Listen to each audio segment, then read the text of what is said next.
Screen दिख रही है सबको? Yes sir. Yes, sir. Yes, sir. ठीक है, तो today we have to start with the human eye. Human eye जो है, जिसको हम सिंपली कह सकते हैं, it's a naturally occurring optical instrument जो हमारी बॉडी में होती है, हमारे हेड में होती है, और we got one pair of eye, आंखें दो होती है हमारी। ठीक है, डायग्राम में आप देख सकते हो इस तरीके से आईज का कुछ व्यू होता है हमारा। ठीक है, और इसके अब मेन पार्ट्स क्या होते हैं? This is also known as the window to the world, क्योंकि हम अपनी सारी दुनिया जो है वो अपनी आंखों से ही देख पाते हैं। सो इसे विंडो टू द वर्ल्ड भी कहा जाता है। इसके कंपोनेंट सबसे पहले देख लीजिए कि आई के जो पार्ट्स है कौन कौन से होते हैं। तो इसमें कुल मिला के आपके पास जो है, ठीक है, 8 पार्ट्स आपको इसमें लेबलिंग करनी आनी चाहिए। आई का डायग्राम बहुत इंपॉर्टेंट है, एग्जाम में लगभग 3 से 5 मार्क्स के बीच में ये टॉपिक जरूर आएगा आपका, इसलिए इसे बड़े ध्यान से सुनिए और ध्यान से समझिएगा भी। देखिए, cornea, iris, प्यूपिल, ciliary muscle, lens, retina, blind spot, optic nerve, ये है इसके 8 या 8 कंपोनेंट या 8 पार्ट्स ऑफ द ह्यूमन आई।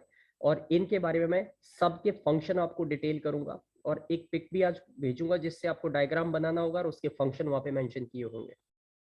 ठीक है, तो देखिए, ये डायग्राम कुछ आपकी बुक में दिया हुआ है, आप उसे वहां से बना लेंगे। ठीक है, और ये ह्यूमन आई का सिंपल सा एक डायग्राम है जो हमें इंटीरियर यानी कि अंदर से अगर आंख को हम देखें इसको एक साइड से कट करके, तो ये इस तरीके का व्यू हमें दिखाई देगा। ये जो व्हाइट पार्ट आपको दिखाई दे रहा है बेटा, इसे कहते हैं स्क्लेरॉइड या स्क्लेरा। आपको आंख का अपना व्हाइट वाला हिस्सा, आपको पता है सेंटर में जो सर्कल होता है, डार्क स्पॉट होता है, उसके चारों तरफ व्हाइटनेस जो होती है उसे स्क्लेरा कहा जाता है। Okay, that is the sclera. और उसके बाद ये जो अंदर की तरफ लाइनिंग आपको दिख रही है इसे कोरॉइड कहा जाता है। ओके, उसके बाद ये जो आपके पास ये वाला पोर्शन दिखाई दे रहा है, जो कलर्ड पार्ट होता है, जो हमारे आंखों का रंग होता है, ब्राउन, ब्लैक या व्हाटएवर, वो आयरिस की वजह से होता है। आयरिस के बीचों बीच एक डार्क कलर का स्पॉट होता है, उसे कहते हैं प्यूपिल। और फ्रंट में जो ट्रांसपेरेंट पार्ट होता है जो आई को प्रोटेक्ट करता है वो कॉर्निया होता है। ओके, इसके बाद और चीजें जो आपको दिखाऊं मैं, ये सिलरी मसल्स होती है, और ये बीच में लेंस है। जो लेंस है वही है जो इमेज बनाता है पीछे रेटिना पे। ओके, और सिलरी मसल इस लेंस को मोटा और पतला करती है, तो जब आप दूर देखते हो तो आपकी आईज रिलैक्स होती है, और सिलरी मसल उस टाइम रिलैक्स मोड में होती है, तो लेंस हमारा फाइन हो जाता है, पतला हो जाता है, उसका कर्वेचर थिन हो जाता है।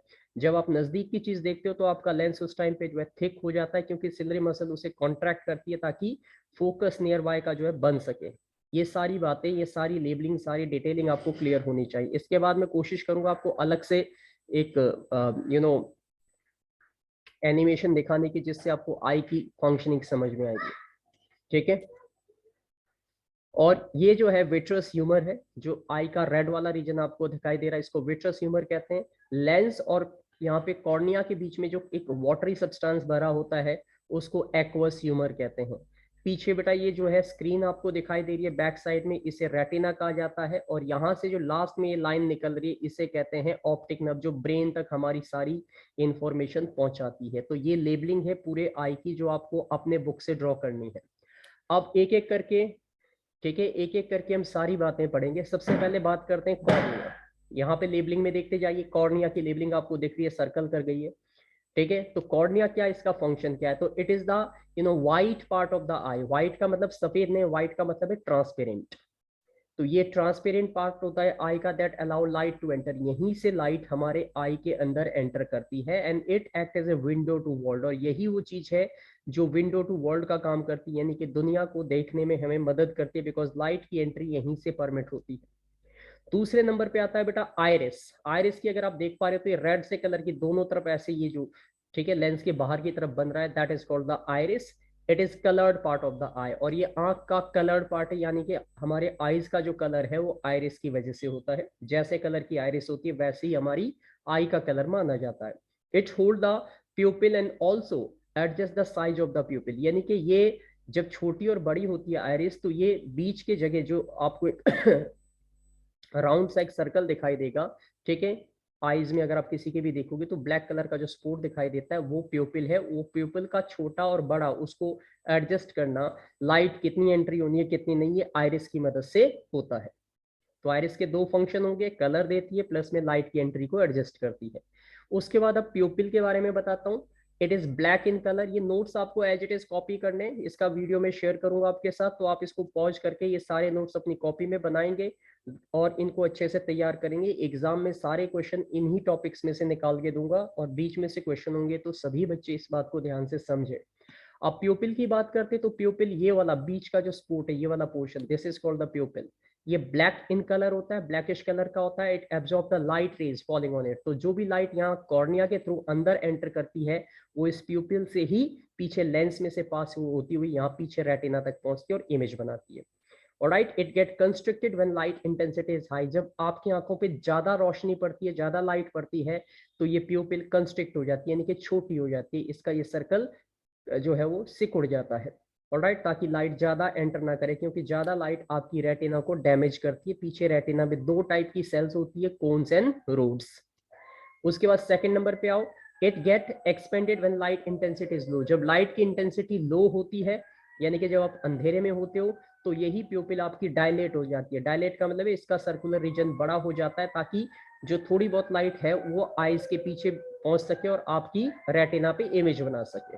ओके, ये तो था प्यूपिल के बारे में कुछ जानकारी। ओके, अब बात करते हैं सिलियरी मसल्स क्या होती है। सिलियरी मसल्स होती है जो व्हाइट कलर का आपको लेंस दिखाई दे रहा है, यहाँ पे लेंस लिखा होगा डायग्राम में, देखिए। इनको दोनों तरफ से ये फाइबर जैसी चीजें पकड़ के रखती है और इसी को कहते हैं सिलियरी मसल्स। इन्हें कहा जाता है सिलियरी मसल। तो सिलियरी मसल का फंक्शन क्या होता है? It hold the lens. ये लेंस को होल्ड करती है। लेंस को होल्ड करने का मतलब होता है लेंस को पकड़ के रखती है। It adjust the focal length of the lens. और साथ में ये लेंस की फोकल लेंथ, यानी कि दूर और नजदीक देखने में लेंस को कितना मोटा और पतला होना है, ये काम सिलियरी मसल्स की मदद से होता है। ठीक है, उसके बाद आता है कॉन्वेक्स लेंस। ये जो लेंस होता है इसका नेचर कॉन्वेक्स होता है। कॉन्वेक्स लेंस से ये ट्रांसपेरेंट मीडियम होता है, लेकिन ये ग्लास का नहीं होता, ये एक तरीके का लिविंग सेल से बनी हुई चीज होती है।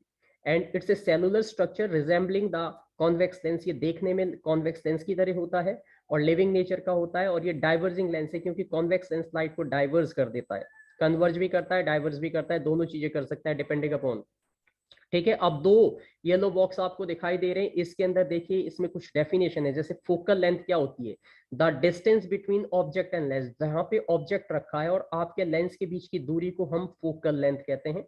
ठीक है, diverging lens is that which split the light reflect rays in the direction. तो इसको डाइवर्जिंग इसलिए कहते हैं क्योंकि लाइट जब इसमें से पास होती है तो लाइट ऐसे फैल जाती है और रेटिना पे बड़ी इमेज पीछे बनाती है, ताकि वो हमें क्लियर दिखाई दे।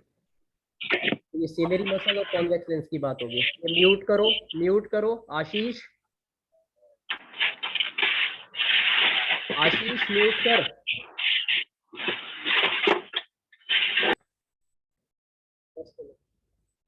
चलो आगे देखो। अब आते हैं रेटिना पे। ये जो यहां से लेके और यहां तक जहां ये ऑप्टिक नर्व है, यहां तक का जो रीजन है, इसे हम कहते हैं रेटिना। ये एक स्क्रीन होती है जो वॉल पे बनती है पीछे। तो it is screen of the eye where the image is form. तो सारे फंक्शन पूछे जाएंगे कि रेटिना क्या होती है और रेटिना का फंक्शन क्या होगा। तो आप बोलोगे retina is the screen of the human eye where the image is form. ये इसका फंक्शन है कि it obtain the image and it consist of two types of cell. दो टाइप की सेल यहाँ पे होती है। एक सेल का नाम होता है कोन सेल्स, दूसरे टाइप की जो सेल्स होती है they are called the rod cells. अब कोन सेल्स का काम क्या होता है? कोन से क साउंड आ रहा है और कलर भी क से ही, सी से ही शुरू होता है, कलर का स्पेलिंग भी। तो याद रखना कि कोन सेल जो आप देख पाते हो, रंग देख पाते हो, कलर देख पाते हो, आपकी आई जो कलर डिटेक्ट करती है कि आप जिस भी चीज को देखते हो उसका रंग कैसा है, वो आपकी रेटिना में कोन सेल्स की मदद से होता है। जिनके रेटिना के अंदर कोन सेल्स नहीं होती बेटा, ठीक है, वो लोग कलर नहीं देख पाते, उन्हें कलर ब्लाइंड कहा जाता है, उनको सिर्फ ब्लैक एंड व्हाइट ही नजर आएगा। और रोड सेल्स की अगर हम बात करें तो ये लाइट की इंटेंसिटी को परसीव करती है। लाइट की इंटेंसिटी का मतलब है कि आपकी आई में जो लाइट आ रही है वो सही मात्रा में आ रही है, तभी वो इमेज प्रॉपर बनाएगी। अगर लाइट ज्यादा, आपकी रोशनी आंख पे ज्यादा बढ़ेगी तो आपको दिखेगा नहीं, आपको चौंधा लगेगा। And that's why rod cell जो है वो कलर आपकी लाइट इंटेंसिटी के लिए रिस्पॉन्सिबल है। और अगर ज्यादा लाइट रेटिना पे पड़ेगी तो रोड सेल्स आपकी डैमेज हो सकती है और आपको आपका विजन ब्लर हो सकता है। ओके, उसके बाद अब आगे देखते हैं येलो स्पॉट। एक येलो स्पॉट होता है और एक होता है ब्लाइंड स्पॉट।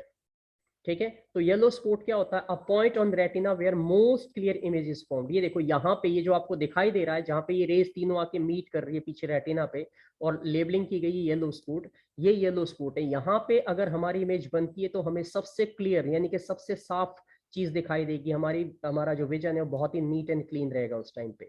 और जो ब्लाइंड स्पॉट होता है बेटा, ये पॉइंट होता है यहाँ पे जहाँ से ऑप्टिक नर्व स्टार्ट हो रही है, देखिए डिस्क जहाँ पे लिखा हुआ है, यहाँ पे एक छोटा सा पॉइंट होता है, इसे कहते हैं blind spot and it is the point on retina where no image. इस जगह पे कोई इमेज नहीं बनती। तो याद रखना, name the point on the retina where there is no image form, तो आप लिखोगे blind spot. Name the point on the retina where the most clear image is form, तो आप लिखोगे येलो स्पॉट।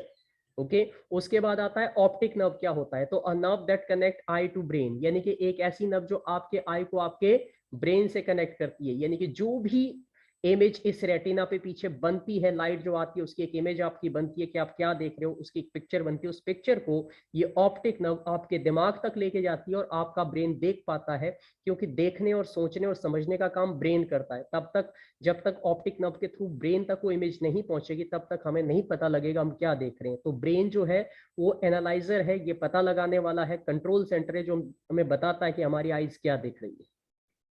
ओके तो ये सारे पार्ट्स मैंने आपको आइज के बता दिए। अब कुछ बातें आपको ध्यान से सुननी है। इमेजेस दो टाइप की होती है, सिंगल इमेज होती है बेटा, मल्टीपल इमेज होती है।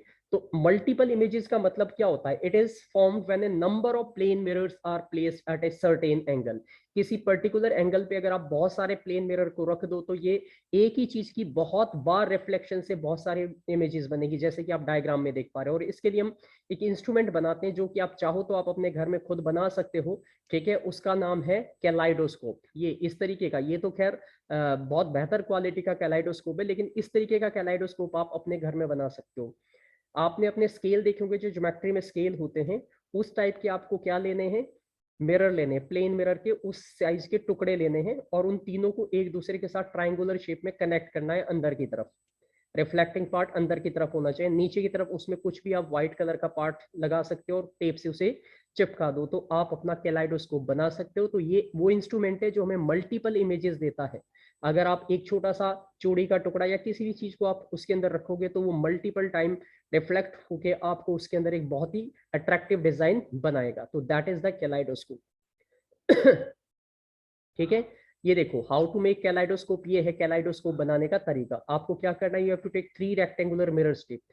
ऐसे रेक्टेंगल टाइप की 3 स्ट्रिप लेनी है जिसकी हर एक की लेंथ कितनी हो? 15 सेंटीमीटर हो और लगभग 2 सेंटीमीटर इसकी क्या हो? विड्थ हो, 2 या 3 सेंटीमीटर विड्थ हो। उसके बाद आपको क्या करना है? Join the strip to form the triangle, और इस तरीके से कनेक्ट करनी है जैसे आप देख पा रहे हो, दिखाई दे रहा है आपको। उसके बाद उसके चारों तरफ आपको टेप लगा देनी है और एक राउंड से पाइप के अंदर उसे फिक्स कर देना है, और नीचे की तरफ से आपको एक ट्रांसपेरेंट ग्राउंड क्लियरेंस कोई भी प्रिज्म टाइप की चीज लगा देनी है और उसको बंद कर देना है। और फिर आप ऊपर की तरफ से आप कोई भी चीज उसमें डालिए एंड आप देखोगे, जब उसके अंदर ऐसे झांक के देखोगे तो आपको उसको मल्टीपल इमेजेस नजर आएगी। और दिस इज, ये एक एक्टिविटी है जो आप में से जो बच्चा करना चाहे वो करके ऐसा कैलाइडोस्कोप बना के मुझे सबमिट करवा सकता है, उसके 15 नंबर पक्के हो जाएंगे।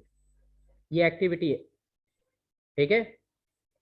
तो इस तरीके से ये कैलाइडोस्कोप बनाने की टेक्निक है। उसके बाद अब आगे देखिए, हमारे पास है do you know sunlight consist of 7 colour. कि आपको शायद ये पता हो या ना हो कि हमारा जो सन की लाइट हमें मिलती है वो लगभग, हम कहते हैं कि व्हाइट लाइट है या येलोइश लाइट है, बट एक्चुअली ये 7 कलर का एक कॉम्बिनेशन है।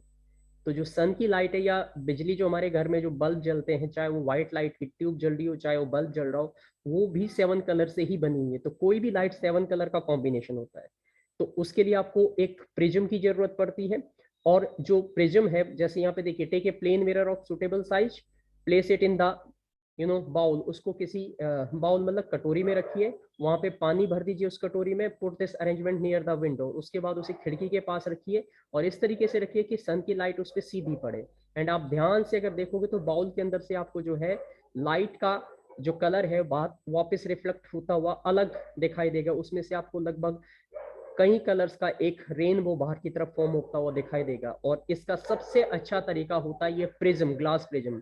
ये स्कूल में जब आपकी प्रैक्टिकल लैब में आप जाओगे, अगर स्कूल खुलते हैं, किस्मत अच्छी रही तुम्हारी, तो आपको प्रैक्टिकल लैब में ले जाके मैं आपको प्रिज्म वहाँ दिखाऊंगा, और प्रिज्म के अंदर से लाइट कैसे स्प्लिट होकर 7 कलर में टूटती है वो भी आपको दिखाया जाएगा। तो ये जो इंट्रो, इस एक्टिविटी को हम बोलते हैं डिस्पर्सन ऑफ लाइट, यानी कि when light passes through the prism it split into 7 color, and this splitting of 7 color is called dispersion of light। और जो ये यहाँ पे आपको ये लाल से लेके नीचे, इसको अगर आप ध्यान से देखोगे तो एक स्पेलिंग बन जाती है विबग्योर, VIBGYOR, नीचे से ऊपर की तरफ पढ़नी पड़ेगी। तो ये विबग्योर जो है हर कलर का पहला लेटर है, R for red, O for orange, Y for yellow, G for green, B for blue, I for Indigo और V फॉर वायलेट। ये जो कलर्स है, ठीक है, इस तरीके के 7 कलर का एक हमें स्पेक्ट्रम मिलता है, और उस स्पेक्ट्रम को band of 7 colour is called spectrum. दो डेफिनेशन बन गई, what is dispersion of light, तो आप बोलोगे when light passes through the prism it split into 7 colour, this process is called dispersion of light. And what is spectrum, तो आप लिखोगे the band of 7 colour that we obtained after the dispersion of light is known as spectrum. तो ये सारी terminology आपकी book में भी होगी, आप वहां से भी देख सकते हो, और मैं साथ साथ बता भी रहा हूँ, ठीक है। ये देखिए ये डिस्पर्सन की आपको डेफिनेशन मिल जाती है यहाँ पे, और ये डायग्राम भी बहुत इंपॉर्टेंट है जहाँ पे प्रिज्म में से 7 कलर का आपका स्पेक्ट्रम आपको दिखाई दे रहा है। तो व्हाट इज डिस्पर्सन, डेफिनेशन देखिए, it is defined as the phenomenon of splitting of light into 7 colour when passes through the prism.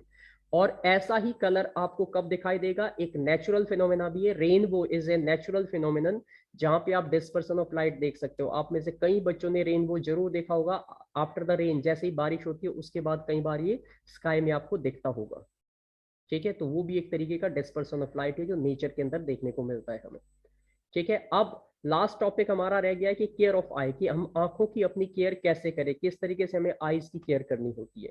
तो ये क्वेश्चन भी तुम्हारा 3 मार्क में जरूर आता है कि how, what are the precaution that we should take to care our eyes, हमें अपनी आंखों की देख रेख करने के लिए कौन कौन सी सावधानियां बरतनी चाहिए। तो पहला है, you know, if advice used suitable spectacle, अगर डॉक्टर्स आपको, you have to go to the doctor, eye surgeon के पास आपको जाना चाहिए, और हर 6 महीने में अपनी आईज का चेकअप कराना चाहिए। और अगर वो आपको प्रेफर करे कि आपकी आईज में छोटी मोटी प्रॉब्लम है और आपको स्पेक्टिकल यानी कि चश्मे लगाने चाहिए, तो आपको डेफिनेटली लगाने चाहिए, क्योंकि अगर आप वहाँ पे नहीं लगाओगे तो धीरे धीरे आपकी जो विजन है वो और खराब हो जाएगा, आपकी नज़र कमजोर हो जाएगी, आपकी रेटिना डैमेज होने लगेगी, और एक टाइम आएगा जब बहुत मोटे मोटे चश्मे लगने के बाद भी आपको दिखाई नहीं देगा।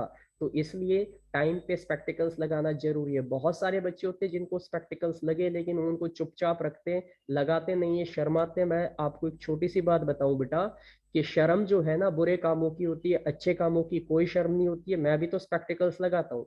चश्मे लगाने से हम पढ़े लिखे लगते हैं, अच्छे लगते हैं, ये एक पढ़े लिखे आदमी की या इंटेलिजेंट इंसान की पहचान होती है, टू वेयर द स्पेक्टिकल्स। इसलिए इसमें शर्माने जैसी कोई चीज नहीं है, और जो ऐसा करते हैं वो अभी भी गांव की सोच लेके बैठे हुए थे। आगे बढ़ते हैं, सेकंड पॉइंट में क्या बता रहे हैं, do not look powerful sources of light directly, यानी कि जहां से बहुत तेज लाइट आपकी आंख में गिरती है, पड़ती है, ऐसी चीजों को कभी भी सीधा मत देखिए, क्योंकि वो लाइट आपकी रेटिना को डैमेज करती है। आपको बताया था मैंने, रेटिना में दो टाइप की सेल्स होती है, कोन्स और रोड्स। तो रोड सेल्स को डैमेज करेगी और आपकी रेटिना खराब हो जाएगी, तो आपका विजन ब्लर हो जाएगा।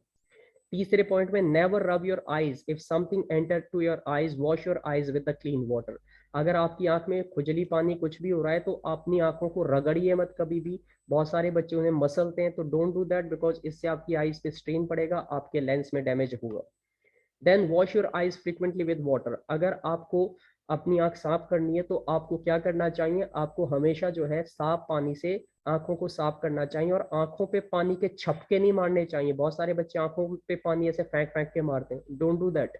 हमेशा क्या करना होता है, ठीक है, एक बकेट पानी की भरिए और उस बकेट के अंदर आए अपना सिर जो है डिप कीजिए, जिसमें आपकी आंख डिप हो जाए, और फिर उसके बाद अपने आंखों को खोलिए और बंद कीजिए जितनी देर तक आप सांस रो सकते हो, और उसके बाद बाहर निकालिए। उससे आपकी आईज ज्यादा बेहतर तरीके से क्लीन होगी और डैमेज भी नहीं होगी। उसके बाद आगे देखिए बेटा, नेक्स्ट टॉपिक में हमारे पास है, ठीक है, always read the normal distance for vision. जब भी आप विजन देखते हो, दो चीजें देखते हो, टीवी देखते हो, तो हमेशा एक सही डिस्टेंस पे बैठे ताकि आईज पे ज्यादा स्ट्रेन ना पड़े। रीडिंग कर रहे हो तो बहुत क्लोजली अपनी बुक ना रखें, उससे भी आपकी आईज पे स्ट्रेन पड़ता है और आप जल्दी थक जाओगे, और शायद आपको, ठीक है, ज्यादा देर तक पढ़ाई नहीं हो पाएगी, बिकॉज आपके ब्रेन में प्रॉब्लम होने लग जाएगी, आपको स्ट्रेस होने लग जाएगा। अगला पॉइंट जो आपको अपनी आईज की केयर के लिए याद रखना है वो है कि you know diet should consist of component rich in vitamin A. जो भी आप खाना खाते हो उसमें विटामिन ए कहीं ना कहीं होना चाहिए। आज के टाइम में अभी सर्दियों में गाजर बहुत आते हैं, तो गाजर में जो होते हैं कैरेट, इनमें काफ़ी अच्छा विटामिन ए का सोर्स होता है। तो इससे ज़्यादा खाएं, चाहे आप हलवा बना के खाएं या कच्चा खाएं या जूस पिए, because they are very good for your eyes. Then too little and too much light is also bad for your eyes. यानी कि बहुत कम लाइट आपकी आंखों पे पड़ेगी तो भी, यानी कि आप बहुत कम लाइट में, डिम लाइट में पढ़ते हो तो भी आपकी आइज पे स्ट्रेन पड़ेगा, वो भी आपको आइज को कमजोर करेगा, और बहुत ज्यादा लाइट होगी वो भी करेगा। इसलिए सही सही रोशनी में आपको पढ़ाई लिखाई या रहना चाहिए। तो ये थी आई की केयर जो लास्ट में हमारे पास थी। और इसके बाद अब लास्ट में हमारे पास आता है ब्रेल सिस्टम। ब्रेल सिस्टम जो है ये क्या था? ये most popular resource for visually challenged person. जो लोग देख नहीं सकते उन लोगों के लिए एक ब्रेल थे जिन्होंने जो है, जो लगभग 12-13 साल की उम्र में ही वो बेचारे, उनकी आइज उन्होंने खो दी थी, और उसके बाद उन्होंने हार नहीं मानी और अपने साथ साथ दुनिया के दूसरे ब्लाइंड लोगों के लिए भी एक खास तरीके का सिस्टम बनाया जिसे ब्रेल सिस्टम कहा जाता है। ये आप नीचे जो डायग्राम देख पा रहे हो, ये डॉट्स असल में ABCD के ही कोड्स हैं जो उनको सिखाए जाते हैं। तो वो इस तरीके से हाथों से महसूस करके, क्योंकि ये उभरे हुए होते हैं और इनको फील करके they can read and right. तो रीड कर सकते हो, ठीक है। और उनके लिए स्पेशल टाइप की वॉचेज होती है जिनका डायल ऊपर से खुल जाता है और वो अंदर हाथों से महसूस करके टाइम डिटेक्ट कर सकते हैं। तो this system is called braille system and it was opted in 1932। 1932 में ये सिस्टम बनाया गया था। There is a braille code for common language, mathematics, scientific notation. और इसमें फिर काफी ज्यादा इंप्रूवमेंट की गई। आज के टाइम में बहुत सारी भाषाओं के लिए ब्रेल सिस्टम बनाया गया, मैथमेटिक्स और साइंटिफिक चीजों को समझने के लिए भी है। तो जो लोग ब्लाइंड है, नहीं देख सकते, वो ब्रेल स्क्रिप्ट को स्टडी करके, समझ के, ये भी एक ऐसे ही है जैसे आप स्कूल में अपनी पढ़ाई कर रहे हो, ऐसी इसकी पढ़ाई करवाई जाती है। और फिर आप, ठीक है, आप तो क्या मतलब, वो लोग जो शायद देख नहीं पाते उन लोगों के लिए सिस्टम बहुत अच्छा है। इट हैज 63 डॉट्स पैटर्न होते हैं जो आप पिक्चर में देख पा रहे हो, और वो विजुअली चैलेंज पर्सन के लिए बहुत अच्छे होते हैं, बिकॉज जो उनको सीख लेते हैं, समझ लेते हैं, तो उनको टच करके वो आसानी से स्टडी कर सकते हैं। ऐसे लोगों के लिए बहुत बेहतर तरीके की टेक्निक जो है वो डेवलप की गई आज के टाइम पे। Each character represent a letter. इसके अंदर हर एक डॉट अपने आप में एक लेटर को इंडिकेट करता है। जैसे एक सिंगल लेटर ऊपर की तरफ है तो ए है, लाइन में 2 लेटर है, 2 डॉट्स है तो उसको बी कहेंगे, ऊपर की तरफ अगर लाइन में जो है हॉरिजॉन्टल में 2 डॉट हो तो उसको डी कहेंगे। इस तरीके के ये पैटर्न्स बनाए जाते हैं जो कि सिखाए जाते हैं उनको, ठीक है। And these pattern when embossed on the braille sheet, ये शीट से इनको बोलते हैं ब्रेल शीट्स। तो इन पे वो छूने से ये उभरे हुए होते हैं और आप इनको महसूस करके पता लगा सकते हो कि ये ए है, बी है या सी। और इस तरीके से ये लोग अपनी स्टडी करते हैं और ये काफी क्रिटिकल होता है स्टार्टिंग में, बट ये सीखने के बाद लोगों को बहुत हेल्प करता है। A combo of letter of the common word और द ग्रामेटिकल साइन जो है उनको डॉट्स के फॉर्म में लेके वर्टिकल और रोज के फॉर्म में इनको रखा गया है। इसमें 3-3 डॉट्स का कॉम्बिनेशन रहता है। तो ये था आपका ब्रेल सिस्टम जो कि बुक के लास्ट में आपको दिया गया है, ठीक है। तो यहाँ पे ये चैप्टर हमारा लगभग खत्म हो जाता है, ठीक है। और अब ये चैप्टर भी लगभग यहाँ पे, ये मान लो कि वी हैव फिनिश्ड इट। कल की क्लास में मैं आपको जो है इसी चैप्टर का रिव्यू करवाऊंगा। रिव्यू इन द सेंस कि आपसे डाउट्स पूछे जाएंगे। आज आप इसे अपने बुक से पढ़िए, अच्छे से समझिए, और कल आप मुझे बताएंगे कि ठीक है कहाँ पे डाउट आपको लग रहा है। ये जो वीडियो मैंने अभी अभी रिकॉर्ड की है, ये वीडियो थोड़ी देर में आपके ग्रुप पे पहुंच जाएगी। मैं इसको अभी अपलोड कर दूंगा, ठीक है, यूट्यूब पे, और वहां से इसका एक लिंक आपको शेयर कर दूंगा। तो आप वहां से पढ़ सकते हैं, इसे देख सकते हैं दोबारा, और ये पॉज कर करके सारे नोट्स अपनी कॉपी पे बना लेंगे। तो ये था आज का कंसेप्ट। अब अगर किसी के डाउट्स है तो अपने अपने डाउट्स मेरे से शेयर कर सकते हैं। यस तुषार, समझ में आया जो मैंने बताया? आज का टॉपिक बहुत इंपॉर्टेंट था। ह्यूमन आई के बारे में यस हमने पढ़ा, ब्रेल स्क्रिप्ट के बारे में पढ़ा, कैलाइडोस्कोप के बारे में पढ़ा। They are very very important topics, ठीक है। और किसी बच्चे को कोई डाउट? तो बोलो सर बोलो। मेरे को है अभी। हाँ हाँ बोलो। हाँ सर, वो रियल एंड वर्चुअल इमेज में डिफरेंस क्या होता है? रियल इमेज वो होती है जो स्क्रीन पे परमानेंटली रह सकती है, और वर्चुअल इमेज वो होती है बेटा जब तक ऑब्जेक्ट मिरर के सामने है तब तक वो इमेज रहेगी, आप ऑब्जेक्ट को हटा दो तो मिरर उसी टाइम पे वो इमेज भी गायब हो जाएगी। मतलब वो इमेज परमानेंट इसलिए नहीं होती क्योंकि वो एक्चुअल इंटरसेक्शन ऑफ लाइन से या रिफ्लेक्टिंग लाइन से नहीं बनती है, बल्कि वो वर्चुअल मतलब लगती है हमें कि इमेज है, बट रियलिटी में ऐसी इमेज बन नहीं सकती बिकॉज वहां पे रेज क्रॉस नहीं हो रही, वो तो रिफ्लेक्ट होकर वापस हमारी आईज तक आ रही है। और बताइए, ओके सर। और किसी का कोई डाउट? यस। अब इसका ये कल सेकंड वीडियो था ना, ये आज कौन सा था इसका? थर्ड वीडियो था, सेकंड था ये? तो आप Sir, third.